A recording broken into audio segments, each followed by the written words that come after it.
आज इथे मी calcium, fibre आणि प्रोटीनने भरपूर असा रागी बन डोसा कसा करायचा हे दाखवते. हा बन डोसा तुम्ही स्नॅक्सला, ब्रेकफास्टला किंवा मुलांच्या टिफिनलाही करू शकता. इथे फर्मेंट वगैरे काही करायचं नाही आहे, त्यामुळे झटपट असा आपला बन डोसा तयार होतो. हे बघा किती छान जाळीदार हलका असा हा बन डोसा झालेला आहे. नमस्कार, श्रेयाज रेसिपीमध्ये आपलं सगळ्यांचं खूप खूप स्वागत आहे. तुम्हाला माझे व्हिडिओ आवडत असतील तर माझ्या व्हिडिओला लाईक करा, जास्तीत जास्त शेअर करा, तसेच माझ्या चॅनलला सबस्क्राईब करा, बेल आयकॉन प्रेस करायला विसरू नका.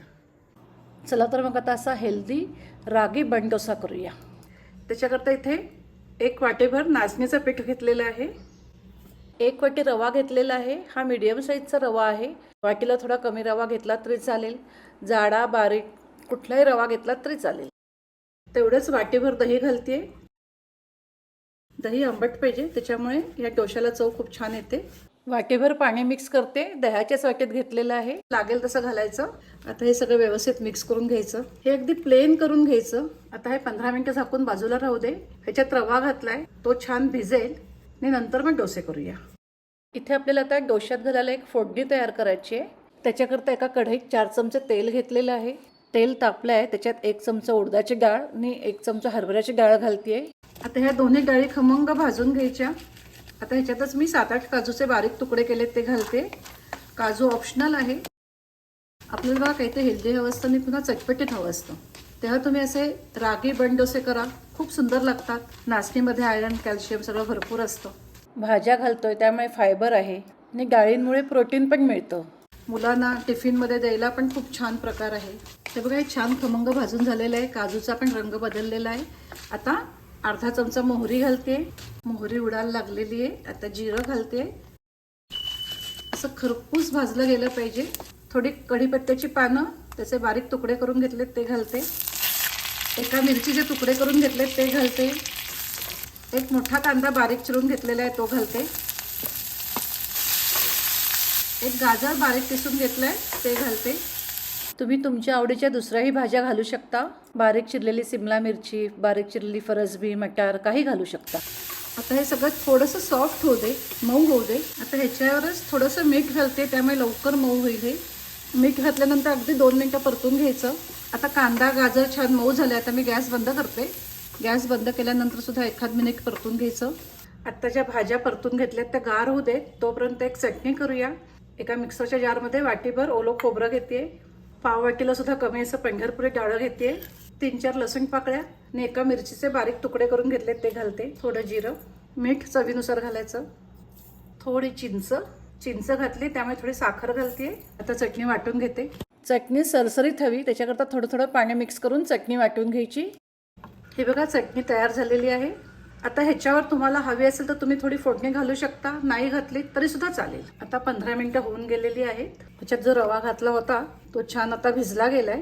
आता हे मिक्सरमधून फिरवून घ्यायचं आहे. मिक्सरच्या जारमध्ये घेते. अगदी थोडंसं पाणी मिक्स करते. चवीनुसार थोडंसं मीठ घालते. 10-15 सेकंद फिरवून घ्यायचं. मगाच्याच पातेल्यामध्ये घेते. हे पाव वाटीला थोडं कमी असं तांदळाचं पीठ मिक्स करते, किंवा 2 टेबलस्पून मिक्स करा. थोडा हिंग घालते. ज्या भाज्या परतून घेतल्या होत्या तेलावर त्या घालते. थोडी कोथिंबीर. आता हे सगळं मिक्स करून घेते. भाज्यांनी तांदूळाचं पीठ घातल्यामुळे हे जरा घट्ट झालंय. आता इथे चव बघून लागलं तर मीठ वगैरे घालायचं. मिक्सरच्या जारमध्येच 2 चमचे पाणी मिक्स केलंय ते घालते ह्याच्यात. जास्त घट्ट नाही, जास्त पातळ नाही, अशी याची कन्सिस्टन्सी पाहिजे.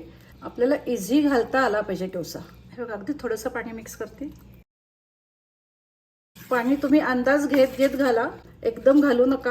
हे बघा, अशी कन्सिस्टन्सी पाहिजे. आता ह्याच्यामध्ये आपल्याला पाव सपाट चमचा सोडा घालायचा आहे आणि थोडंसं पाणी घालते त्याच्यावर. आता हे छान मिक्स करून घ्यायचं. सोड्यामुळे हे बन डोसे हलके होतात, फ्लफी होतात, पण सोडा सुद्धा जास्त नाही घालायचा. हे बघा, हे डोशाचं बॅटर तयार झालेलं आहे. आता बन डोसे करूया. इथे आपल्याला डोसे ह्या कढईमध्ये करायचे, आपल्या नेहमीसारखे तव्यावर नाही करायचे. बन डोसा आहे त्यामुळे तो बनसारखा झाला पाहिजे. इथे मी मगाशी ज्या कढईमध्ये भाज्या परतून घेतल्या होत्या तीच कढई घेतलेली आहे. कढई घेताना खोलगट लहान साईजची कढई घ्यायची, पसरट कढई घेऊ नका. आपली फोडणीची लहान कढई घेतली तरी सुद्धा चालेल. आता कढईत 2 चमचे तेल घालते. आता डोसा करूया. तेल चांगलं तापलेलं आहे. आता ह्याच्यामध्ये 2 डाव बॅटर घालते. आता लो टू मिडियम फ्लेमवर आपल्याला हे चांगलं शिजवून घ्यायचं आहे. झाकण वगैरे काही ठेवायचं नाही आहे. हा बघा डोसा कसा छान फुगत चाललेला आहे. अगदी बनसारखा होतो. त्याच्याकरता त्याला बन डोसा म्हणतात. जरी वरनं थोडासा ओला असला तरी हरकत नाही. आपल्याला दोन्ही बाजूंनी भाजून घ्यायचा असतो. आता दुसऱ्या बाजूनी भाजून घेऊया. सावकाश असा काढायचा.